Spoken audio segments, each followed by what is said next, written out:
ಸಾಲ ಬೇಕು ಅಂತ ಹೇಳಿದಾಗ ಈ ಒಂದು ಮನಿ ಲೆಂಡಿಂಗ್ ಮಾಡ್ತಿರ್ತಾರಲ್ಲ ಫಿನಾನ್ಷಿಯರ್ಸ್ಗಳು, ಅವರು ಕೊಡ್ತಾ ಇರ್ತಕ್ಕಂತಹ ದೌರ್ಜನ್ಯಗಳ ಬಗ್ಗೆಯೇ ಮಾತುಕತೆ ಎಲ್ಲ ಕಡೆಯೂ ಕೂಡ ಇದೆ. ಸಾಲ ಮಾಡಿ ಆದರೂ ತುಪ್ಪ ತಿನ್ನು, ಈ ರೀತಿಯಾಗಿ ಕೆಲವು ಮಾತುಗಳು ಜನಗಳಿಗೆ ಬಹಳ ಹಿತ ಅನಿಸುತ್ತೆ.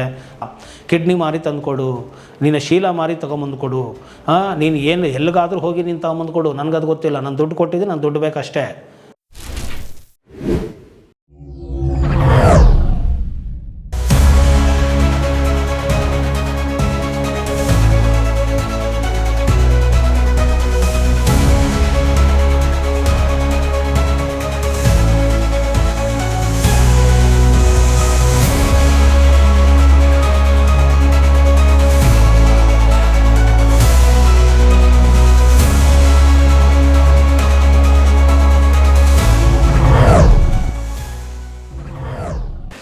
ನಮಸ್ಕಾರ ವೀಕ್ಷಕರೇ, ನಾನು ನಿಮ್ಮ ಮಂಜುನಾಥ್ ಅಡ್ವೊಕೇಟ್ ಮಾತಾಡ್ತಾ ಇರೋದು.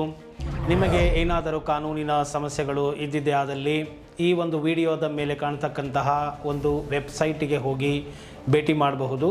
ಇತರ ವಕೀಲರನ್ನು ಬೇಕಾದರೂ ನೀವು ಭೇಟಿ ಮಾಡಬಹುದು. ಕಾನೂನಿನ ಸೇವೆಗಳು ಬೇಕಾಗಿದ್ದೇ ಆದಲ್ಲಿ ಅಥವಾ ನನ್ನಿಂದನೇ ಬೇಕಾಗಿದ್ದೇ ಆದಲ್ಲಿ ನೀವು ನನ್ನನ್ನು ಕೂಡ ಭೇಟಿ ಮಾಡಬಹುದು. ಸೊ ಇವತ್ತು ಒಂದು ಭಾಳ ಮುಖ್ಯವಾದಂತಹ ವಿಚಾರ, ಇಡೀ ಕರ್ನಾಟಕ ಸರ್ಕಾರದ ಎಲ್ಲೆಡೆಯೂ ಸದ್ದು ಮಾಡ್ತಾ ಇರ್ತಕ್ಕಂತಹ ವಿಚಾರದ ಬಗ್ಗೆ ನನ್ನದೇ ಆದಂತಹ ಅಭಿಪ್ರಾಯವನ್ನು ಹಾಗೂ ತಿಳುವಳಿಕೆಯನ್ನು ಸಾರ್ವಜನಿಕರ ಒಳಿತಿಗಾಗಿ ನೀಡಬೇಕು ಅಂತ ಹೇಳಿ ಮಾತಾಡ್ತಾ ಇದ್ದೇನೆ. ಈ ಒಂದು ಮೈಕ್ರೋ ಫಿನಾನ್ಸ್, ಈ ಒಂದು ಸಣ್ಣ ಫಿನಾನ್ಸ್ ಅಂದರೆ ಸಾಲಗಾರರು ಏನು ಸಾಲ ಬೇಕು ಅಂತ ಹೇಳಿದಾಗ ಈ ಒಂದು ಮನಿ ಲೆಂಡಿಂಗ್ ಮಾಡ್ತಿರ್ತಾರಲ್ಲ ಫಿನಾನ್ಷಿಯರ್ಸ್ಗಳು, ಅವರು ಕೊಡ್ತಾ ಇರ್ತಕ್ಕಂತಹ ದೌರ್ಜನ್ಯಗಳ ಬಗ್ಗೆಯೇ ಮಾತುಕತೆ ಎಲ್ಲ ಕಡೆಯೂ ಕೂಡ ಇದೆ. ಈ ಒಂದು ಮೈಕ್ರೋ ಫಿನಾನ್ಸ್ ಅಂದರೆ ಈ ಒಂದು ಪದದಲ್ಲೇ ಇದೆ, ಸಣ್ಣ ಮೊತ್ತದ ಹೂಡಿಕೆಯನ್ನು ಮಾಡಿ ಒಂದು ದಿನನಿತ್ಯದ ಕೂಲಿಗಾರರ ಅಥವಾ ಸಣ್ಣ ಪ್ರಮಾಣದ ಒಂದು ಮೊತ್ತವನ್ನು ಬಯಸುವಂತಹ ಇಂತಹವರಿಗಾಗಿ ಸಾಲಗಳನ್ನು ನೀಡಿ ಅವರ ಒಂದು ಬಡತನವನ್ನು, ಅವರ ಒಂದು ಮಾನ ಮರ್ಯಾದೆ ಅಂಜಿಕೆಗಳಿಗೆ ಅವ್ರು ಏನು ಹಂಚ್ಕೊಳ್ತಾರಲ್ಲ ಅದನ್ನೇ ಎನ್ಕ್ಯಾಶ್ ಮಾಡಿಕೊಂಡು ಬಿಸ್ನೆಸ್ಸಿನ ರೂಪದಲ್ಲಿ, ವ್ಯವಹಾರದ ರೂಪದಲ್ಲಿ ದುಡ್ಡು ಮಾಡಬೇಕು ಅಂತ ಹೇಳಿ ಇರ್ತಕ್ಕಂಥದ್ದು. ಸೊ ಈ ರೀತಿಯಾಗಿ ಈ ಒಂದು ಮೈಕ್ರೋ ಫಿನಾನ್ಸ್ಗಳು ಇದ್ದಾವೆ. ಇದು ಯಾವಾಗ ಬಂತು, ಹೇಗೆ ಬಂತು ಅನ್ನೋದು ಹೇಳೋದಕ್ಕೆ ತುಂಬ ಕಷ್ಟ ಆಗುತ್ತೆ. ಯಾಕೆಂತ ಹೇಳಿದರೆ ಮನುಷ್ಯ, ನಾವು ಮೊದಲೇ ಹೇಳ್ತೇವೆ, ಈ ಸಾಲವನ್ನು ಕೊಂಬಾಗ ಹಾಲೋಗರ ಉಂಡಂತೆ ಸಾಲಿಗನು ಬಂದು ಎಳೆವಾಗ ಕಿಬ್ಬದಿಯ ಕೀಲು ಮುರಿದಂತೆ ಸರ್ವಜ್ಞ ಅಂತ. ಸಾಲ ಮಾಡಿ ಆದರೂ ತುಪ್ಪ ತಿನ್ನು, ಈ ರೀತಿಯಾಗಿ ಕೆಲವು ಮಾತುಗಳು ಜನಗಳಿಗೆ ಭಾಳ ಹಿತ ಅನಿಸುತ್ತೆ. ದುಡಿದೇ ಹೋದ್ರೂ ಕೂಡ ಸಾಲ ಮಾಡು, ಸಾಲ ಕೊಡೋರಿದ್ದಾರ ಸಾಲ ಮಾಡು, ಲಕ್ಸುರಿ ಲೈಫನ್ನು ನೀನು ನಡೆಸು, ಈ ರೀತಿಯಾಗಿ ಜನಗಳಿಗೆ ಮಿಸ್ಗೈಡ್ ಆಗ್ತಾ ಇದೆ. ಆದ್ದರಿಂದ ಮನುಷ್ಯನು ಕೂಡ ತಿಳಿದುಕೊಳ್ಳಬೇಕು, ಯಾವ ಒಂದು ಹಂತದಲ್ಲಿ ನಾನು ಇದ್ದೇನೆ, ನಾನು ಎಷ್ಟು ಸಾಲವನ್ನು ಮಾಡಬಹುದು, ಅದನ್ನು ಹಿಂತಿರುಗಿಸಲು ಸಾಧ್ಯ ಇದೆಯಾ ಅಂತ. ಅದೇ ಹಾಸಿಗೆ ಇದ್ದಷ್ಟು ಕಾಲು ಚಾಚು ಎಂಬುವಂತಹ ಮಾತಿದೆ, ಆದರೆ ಅದನ್ನು ಯಾರೂ ಅರ್ಥ ಮಾಡ್ಕೊಳ್ಳೋದಿಲ್ಲ. ಈ ಕಡೆ ಮೈಕ್ರೋ ಫೈನಾನ್ಸ್ನವರು ಏನೋ ಕೊಡ್ತಾರೆ ಅಂತ ಹೇಳಿ ಒಬ್ಬ ಸಂಸ್ಥೆಯಿಂದ ತಗೊಳ್ಳೋದು, ತಿರ್ಗಾ ಇನ್ನೊಬ್ರು ಯಾರೋ ಬಂದರೆ ಅವ್ರ ಹತ್ರನೂ ತೊಗೊಳ್ಳೋದು, ಮತ್ತೊಬ್ಬರು ಬಂದರೆ ಅವ್ರ ಹತ್ರನೂ ತಗೊಂಡು ಈ ಒಂದು ಫಾಲ್ಸ್ ಪ್ರೆಸ್ಟೀಜಿಗಾಗಿಯೂ ಕೂಡ ಕೆಲವೊಬ್ಬರು ಸಾಲಗಳನ್ನು ಮಾಡ್ತಾ ಇರೋದು ಕೂಡ ಕಂಡು ಬರ್ತಾ ಇದೆ. ನಿಜವಾಗಿಯೂ ಬಡತನಗಳು ಇದ್ದಿದ್ದೇ ಆದಲ್ಲಿ ಅದಕ್ಕೆ ಏನು ಬೇಕು ಕೆಲಸಗಳನ್ನು ಮಾಡಿ ಅವರು ಜೀವನವನ್ನು ಮಾಡಬೇಕೇ ಹೊರತು ಇದ್ದಿದ್ದರಲ್ಲಿ ತೃಪ್ತಿಯಾಗಿ ಸಾಲ ಕೊಡ್ತಾರೆ ಅಂತೇಳಿ ಸುಮ್ಮನೆ ಸಾಲಗಳನ್ನ ತೊಗೊಂಡ್ಬಿಡೋದು, ಹೆಚ್ಚು ಬರ್ಡನ್ಗಳನ್ನ ಮಾಡ್ಕೊಳ್ತಕ್ಕಂಥದ್ದು, ಇದು ಇವತ್ತಲ್ಲ, ಮೊದಲಿಂದನೂ ತುಂಬ ಹಳೆ ಕಾಲದಿಂದನೂ ಬರ್ತಾ ಇದೆ. ಆದರೆ ಅದು ಬೆಳಕಿಗೆ ಬರ್ತಾ ಇರಲಿಲ್ಲ. ಈಗ ಮೀಡಿಯಾ, ಸೋಷಿಯಲ್ ಮೀಡಿಯಾ ಇದು ಬಹಳ ಸ್ಟ್ರಾಂಗ್ ಆಗಿ ಇರೋದರಿಂದ, ಎಲ್ಲಿ ಏನೇ ಆದ್ರೂ ಕೂಡ ಎಲ್ಲರ ಕೈಲೂ ಕೂಡ ಆ್ಯಂಡ್ರಾಯ್ಡ್ ಫೋನ್ಗಳು ಇರೋದರಿಂದ, ಎಲ್ಲರೂ ವೀಡಿಯೋಗಳು ಮಾಡ್ಕೊಳ್ಳೋದ್ರಿಂದ, ಸೊ ಅದು ಸೋಷಿಯಲ್ ಮೀಡಿಯಾದಲ್ಲಿ ಅಪ್ಲೋಡ್ ಮಾಡೋದ್ರಿಂದ ಇದೆಲ್ಲ ವೈರಲ್ ಆಗ್ತಾ ಇದೆ. ಆದ್ದರಿಂದ ಇದು ಇತ್ತೀಚೆಗೆ ಬಹಳ ಗಹನವಾಗಿ ಕಂಡು ಬರ್ತಾ ಇದೆ. ಅಲ್ಲಿ ಇಲ್ಲಿ ಆತ್ಮಹತ್ಯೆ ಪ್ರಕರಣಗಳು ಕಂಡು ಬರ್ತಾನೇ ಇತ್ತು, ಆದರೆ ಈಗ ಅದು ಹೆಚ್ಚಾಗಿ ಕಂಡು ಬರ್ತಾ ಇದೆ, ಸಮಾಜಕ್ಕೆ ಗೊತ್ತಾಗ್ತಾ ಇದೆ, ಸೋಷಿಯಲ್ ಮೀಡಿಯಾಗಳಲ್ಲಿ ವೈರಲ್ ಆಗ್ತಾ ಇದೆ. ಉದಾಹರಣೆಗೆ ಈಗೆಲ್ಲೋ ಒಂದು ನಾವು ರಾಮನಗರದಲ್ಲಿ ನಾವು ಗೀತಾ ಅಂತ ಹೇಳಿ ನಾವು ಆ ಪ್ರಕರಣವನ್ನು ನೋಡಬಹುದು. ನೀನು ಕಿಡ್ನಿ ಮಾರಿ ಆದ್ರೂ ತಗೊಂಬಂದಂಗೆ ಸಾಲ ತೀರಿಸು, ಸಾಲ ತೊಗೋಬೇಕಾದಾಗ ನಿಮಗೆ ಏನು ಗೊತ್ತಿರಲ್ವಾ, ಈಗ ಆ ಕತೆ ಈ ಕತೆ ಎಲ್ಲ ಹೇಳಬೇಡಿ, ನೀವೇನಾದ್ರು ಮಾಡಿ ನಮಗೆ ಗೊತ್ತಿಲ್ಲ ಅಂತ ಹೇಳೋದು. ಬೆಳಗ್ಗೆನೇ ಹೋಗಿ ಅವರ ಮನೆಗಳ ಮುಂದೆ ಹೋಗಿ ಕೂತ್ಕೊಂಡ್ಬಿಡ್ತಕ್ಕಂಥದ್ದು, ಸಂಜೆ ಆದರೂ ರಾತ್ರಿ ಆದರೂ ಹೋಗಿ ಕೂತ್ಕೊಂಡ್ಬಿಡೋದು, ಸಾಲ ಕೊಡದೆ ನಾವು ಎದ್ದು ಹೋಗೋದೇ ಇಲ್ಲ ಅಂತ ಹೇಳೋದು. ಹುಡುಗರುಗಳನ್ನು ಸುಮ್ಮನೆ ಮನೆ ಮುಂದೆ ಸುತ್ತೋರಿಸೋದು, ಓಡಾಡೋದು, ಹೊರಗಡೆ ನಿಂತು ಮಾತಾಡೋದು, ಅವರಿಗೆ ಅಗೌರವ ಕೊಡೋದು, ಅವರಿಗೆ ಮರ್ಯಾದೆ ತೆಗೆಯುವ ರೀತಿಯಲ್ಲಿ ಮಾತಾಡೋದು, ಯೋಗ್ಯತೆ ಇಲ್ಲದೆ ಹೋದರೆ ಯಾಕೆ ಸಾಲ ತಗೋತೀರಾ ಅಂತ ಹೇಳೋದು, ತೀರಿಸು ಇಲ್ಲಾಂದರೆ ಏನಾದರೂ ಮಾಡಿ ತಂದುಕೊಡೋ ನಮಗೆ ಗೊತ್ತಿಲ್ಲ ಅಂತ ಅನ್ನೋದು, ತಂದುಕೊಡೋವರೆಗೂ ನಾವು ಹೋಗೋದೇ ಇಲ್ಲ ಅಂತ ಹೇಳ್ತಕ್ಕಂಥದ್ದು, ಹೀಗೆ ಅಶ್ಲೀಲ ಅವಾಚ್ಯ ಶಬ್ದಗಳಿಂದ ನಿಂದನೆ ಮಾಡ್ತಕ್ಕಂಥದ್ದು, ಬಡವರ ಶೋಷಣೆ ಆಗ್ತಕ್ಕಂಥದ್ದು, ಇದೆಲ್ಲವೂ ಕೂಡ ಇದ್ದೇ ಇದೆ. ನೋಡಿ, ನಾನು ಇಲ್ಲಿ ನ್ಯಾಯಯುತವಾಗಿ ಮಾತನಾಡಬೇಕು ಅಂತ ಹೇಳಿ ಬಯಸ್ತೇನೆ. ಇಲ್ಲಿ ಬಡವರ ಪರ ಅಥವಾ ಮೈಕ್ರೋ ಫೈನಾನ್ಸ್ರವರ ಪರ ಅನ್ನೋದು ನನಗೆ ಮುಖ್ಯ ಆಗಲಾರ್ದು. ನೋಡಿ, ಸಾಲ ಒಬ್ಬ ವ್ಯಕ್ತಿ ಮಾಡುವಾಗ ತನ್ನ ಹಿತಿಮಿತದಲ್ಲಿ ಇದ್ದರೆ ಈ ರೀತಿಯಾದಂಥ ಪರಿಸ್ಥಿತಿಗಳು ಬರೋದಿಲ್ಲ. ಸಿಗ್ತಾ ಇದೆ ಅಂತ ಸಿಕ್ಕಾಪಟ್ಟೆ ತೊಗೊಂಡ್ಬಿಟ್ಟು ಸಾಲ ಮಾಡಿ ಕೊನೆಗೆ ನಮ್ಗೆ ಅವ್ರು ಹಂಗೆ ಕಿರ್ಕೊಳ ಕೊಟ್ಟರು, ಹಿಂಗೆ ದೌರ್ಜನ್ಯ ಕೊಟ್ಟರು ಅಂತ ಹೇಳಿದ್ರೆ ಏನು ಮಾಡೋದು? ಸಾಲ ತೊಗೋಬೇಕಾದಾಗ ಅವ್ರು ಹೇಳಿರ್ತಾರಲ್ವ, ಇಷ್ಟು % ಬಡ್ಡಿ ಇರುತ್ತೆ, ಇಷ್ಟು ಇರುತ್ತೆ, ಹಿಂಗೆ ಕೊಡಬೇಕು, ಇಷ್ಟು ದಿನದಲ್ಲಿ ಕೊಡಬೇಕು, ಹೀಗಿರುತ್ತೆ. ನಾನೆಲ್ಲ ಕೆಲವೆಲ್ಲ ನೋಡ್ತಾ ಇದ್ದೀನಿ, ನೂರಾರು ಕರೆಗಳು ಕೂಡ ನನಗೆ ಬರ್ತಾ ಇದೆ. ಈ ಒಂದು ಉದಾಹರಣೆಗೆ ಮಾರ್ಕೆಟ್ ಆಗಿರ್ಬೋದು, ಕಲಾಸಿಪಾಳ್ಯ ಆಗಿರ್ಬೋದು, ಅಲ್ಲಿ ದಿನನಿತ್ಯ ಹೂ ಮಾರೋದಾಗಿರ್ಬೋದು, ತರಕಾರಿ ಮಾರೋರಾಗಿರ್ಬೋದು, ಅವತ್ತಿನ ಕೂಲಿಯನ್ನು ಅವು ಮಾಡಿ ಅವ್ರಿಗೆ ಬಂಡವಾಳ ಇರಲ್ಲ, ಗಾಡಿ ಇರೋದಿಲ್ಲ, ಏನಂದ್ರೆ ಏನೂ ಇರೋದಿಲ್ಲ. ಒಂದು ದಿನಕ್ಕೆ 100 ರೂಪಾಯಿ ಅಥವಾ ಒಂದು 1000 ರೂಪಾಯಿ ತೊಗೊಂಡ್ರೆ ಬೆಳಕರಿ ಅಷ್ಟರೊಳಗಡೆ 1000 ರೂಪಾಯಿ ತೊಗೊಂಡು ಹೋದರೆ ನೆಕ್ಸ್ಟ್ ಡೇ ಮಾರ್ನಿಂಗ್ ಅಷ್ಟರೊಳಗಡೆ ಅವರು ಅದಕ್ಕೆ 10% 20% ಸೇರಿಸಿ ಕೊಟ್ಬಿಡಬೇಕು, 1200 ರೂಪಾಯಿ ಕೊಟ್ಬಿಡಬೇಕು. ಈ ರೀತಿಯಾಗಿ ಕೂಡ ಈ ಮೈಕ್ರೋ ಫೈನಾನ್ಸ್ರವರು ಕೊಡ್ತಾ ಇದ್ದಾರೆ, ಜನಗಳು ಕೂಡ ತಗೊಳ್ತಾ ಇದ್ದಾರೆ.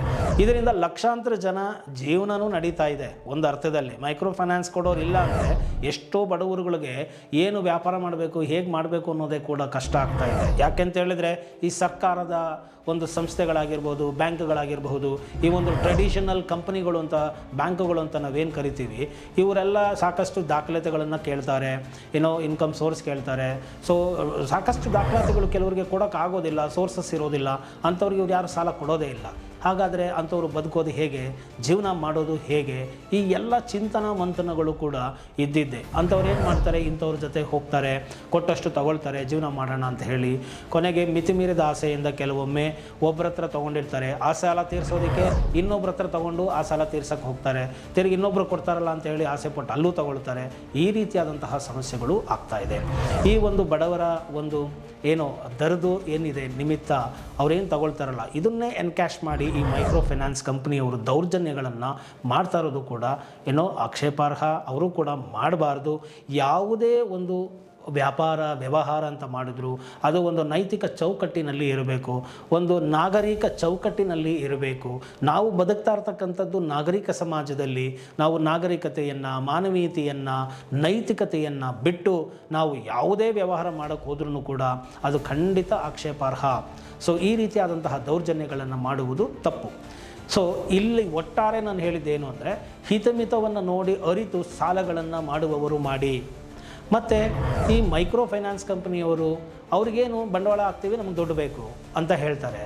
ಆದರೆ ನೀವು ದುಡ್ಡನ್ನು ಕೊಟ್ಟಾಗ ಅವರು ಕೊಡುವ ಸ್ಥಿತಿಯಲ್ಲಿ ಇಲ್ಲದೇದಾಗ ನೀವು ಕೂಡ ಕಷ್ಟಗಳನ್ನು ಎದುರಿಸಬೇಕಾಗುತ್ತೆ. ಆದ್ದರಿಂದ ನಿಮಗೆ ಬಂಡವಾಳಗಳಿದ್ದರೆ ಬೇರೆ ಇನ್ನೆಲ್ಲಾದರೂ ಇನ್ವೆಸ್ಟ್ಮೆಂಟ್ ಮಾಡಿ ವ್ಯವಹಾರವನ್ನು ಮಾಡಬೇಕೇ ಹೊರತು ಈ ರೀತಿಯಾಗಿ ನೀವು ಕೊಟ್ಟ ದುಡ್ಡನ್ನು ತಗೊಳ್ತೀನಿ ಅಂತ ಹೇಳಿ, ಸಾಲ ವಸೂಲಿ ಮಾಡ್ತೀನಿ ಅಂತ ಹೇಳಿ ಹೋಗಿ ದೌರ್ಜನ್ಯಗಳನ್ನು ಮಾಡಿದ್ರೆ ನೀವು ಕೂಡ ಜೈಲಿಗೆ ಸೇರಬೇಕಾಗುತ್ತೆ, ಶಿಕ್ಷೆಗೆ ಗುರಿಯಾಗಬೇಕಾಗುತ್ತೆ. ಈಗ ಈ ಒಂದು ರೀತಿಯಲ್ಲಿ ಸೂಸೈಡ್ಗಳು, ಆತ್ಮಹತ್ಯೆಗಳು ಸಾಕಷ್ಟು ಸದ್ದು ಮಾಡ್ತಾ ಇರೋದ್ರಿಂದ ಕಿಡ್ನಿ ಮಾರಿ ತಂದುಕೊಡು, ನಿನ್ನ ಶೀಲ ಮಾರಿ ತೊಗೊಂಬಂದು ನೀನು ಏನು ಎಲ್ಲಿಗಾದರೂ ಹೋಗಿ ನೀನು ತಗೊಂಬಂದು ಕೊಡು, ನನಗದು ಗೊತ್ತಿಲ್ಲ, ನಾನು ದುಡ್ಡು ಕೊಟ್ಟಿದ್ದೆ, ನಾನು ದುಡ್ಡು ಬೇಕಷ್ಟೇ, ನೀನು ಏನಾದರೂ ಮಾಡು. ಈ ರೀತಿಯಾದಂತಹ ದೌರ್ಜನ್ಯಗಳನ್ನು ಮಾಡಿ ಹೋಗಿ ಕೂತ್ಕೊಂಡ್ಬಿಟ್ರೆ ಮನೆಯಲ್ಲಿ ಹೇಗೆ ಜೀವನ ಮಾಡೋಕ್ಕಾಗುತ್ತೆ? ಆದ್ದರಿಂದ ಇದು ಬಹಳ ತಪ್ಪು. ನೋಡಿ, ಎಷ್ಟೋ ಬಾರಿ ಅದಕ್ಕೂ ಕೂಡ ಬಡವರನ್ನೇ ಉಪಯೋಗಿಸ್ಕೊತಾ ಇದ್ದಾರೆ ಮೈಕ್ರೋ ಫೈನಾನ್ಸ್ನವರು ಕೂಡ. ಸೊ ಏನೋ ಗೊತ್ತಿರಲ್ಲ, ಚಿಕ್ಕ ಚಿಕ್ಕ ಹುಡುಗರುಗಳನ್ನ ಹೈರ್ ಮಾಡ್ತಾರೆ, ಅಥವಾ ಕೆಲವು ರೌಡಿಗಳು ಇನ್ನೇನೋ ಆ ಥರದಲ್ಲಿ ಇರೋರನ್ನ ಹೈರ್ ಮಾಡ್ಕೊಳ್ತಾರೆ, ಮಾಡಿ ಅವ್ರಿಗೂ ಏನೋ ಹೊಟ್ಟೆಪಾಡು ಮಾಡಬೇಕಾಗತ್ತೆ, ಅಂಥವ್ರನ್ನ ಬಳಕೆ ಮಾಡ್ಕೊಂಡು ಕಳಿಸಿ ಹೋಗಿ ವಸೂಲಿ ಮಾಡ್ಕೊಬನ್ನಿ ಅಂತ. ದಯವಿಟ್ಟು ನೀವು ಕೂಡ ಹೋಗಬೇಡಿ, ಬೇರೆ ಇನ್ನೇನಾದ್ರೂ ನ್ಯಾಯಯುತವಾದಂತಹ ಕೆಲಸಗಳನ್ನು ಮಾಡಿ. ಇಲ್ಲ ಅಂತ ಹೇಳಿದ್ರೆ ನೀವು ನಿಮ್ಮ ಜೀವನನ ಕಳ್ಕೊತೀರಾ. ಅಂದರೆ ನೀವು ಕೂಡ ಕಷ್ಟಗಳನ್ನು ಅನುಭವಿಸ್ಬೇಕಾಗ್ತದೆ. ಯಾರಿಗೋ ಹೋಗಿ ಏನೋ ಒಂದು ಬಡ್ಡಿಯನ್ನು ವಸೂಲಿ ಮಾಡಿಕೊಟ್ರೆ ನಿಮಗಿಷ್ಟು ಅಂತ ಟಾರ್ಗೆಟ್ ಇರುತ್ತೆ, ಟಾರ್ಗೆಟ್ ರೀಚ್ ಆಗಬೇಕು, ಅಷ್ಟು ವಸೂಲಿ ಮಾಡಿಕೊಟ್ರೆ ನಿಮಗಿಷ್ಟು ಅಂತ ಪರ್ಸೆಂಟೇಜ್ ಕಮಿಷನ್ ಇರುತ್ತೆ ಅಂತ ಹೇಳಿ ಹೋಗಕ್ಕೆ ಹೋಗಬೇಡಿ. ಯಾವುದೇ ಕೆಲಸಗಳನ್ನು ನೀವು ಮಾಡ್ತಾಯಿದ್ರು ಕೂಡ ಅದು ಕಾನೂನುಬದ್ಧವಾಗಿದೆಯಾ ಇಲ್ವಾ ಅನ್ನೋದನ್ನು ತಿಳಿದು ಕೆಲಸಗಳನ್ನು ಮಾಡಿ.